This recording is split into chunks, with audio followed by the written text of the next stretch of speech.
શું કારણ છે કે દ્વારકાધીશની આંખો બંધ છે? તો આવો જાણીએ. પહેલા તો બધાને જય શ્રી કૃષ્ણ.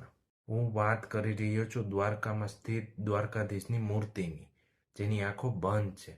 પૌરાણિક માન્યતા મુજબ દ્વારકા નગરીના રાજા શ્રી કૃષ્ણ એકવાર ખબર મળી કે એમના ભક્ત અથવા તો તેમના મિત્ર સુદામાનું જીવન ખૂબ જ ગરીબ પરિસ્થિતિમાંથી પસાર થઈ રહ્યા હતા.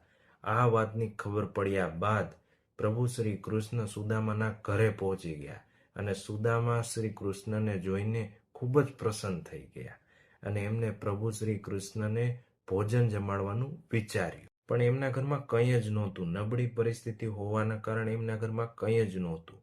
પણ એટલામાં જ સુદામાની પત્ની સુશીલાએ ચોખા પીસીને શ્રી કૃષ્ણને ખવડાવ્યા. આ વસ્તુ જોઈ પ્રભુ શ્રી કૃષ્ણ બંનેની ભક્તિ જોઈને ખુશ થઈ ગયા અને એમને ધન વૃદ્ધિ વધે એવા આશીર્વાદ આપ્યા અને પછી શ્રી કૃષ્ણ દ્વારકા નગરી બાજુ પાછા ફર્યા. એ વખતે એમણે નાનપણનો મિત્ર સુદામાની ગરીબીનું વિચારીને દુઃખી થઈ ગયા અને આંખો બંધ કરી દીધી. આના કારણે પ્રભુ શ્રી કૃષ્ણની આંખો બંધ છે. શું તમને આ ખબર હતી? એક વાતને ફોલો જરૂર કરતા જાજો. જય શ્રી કૃષ્ણ.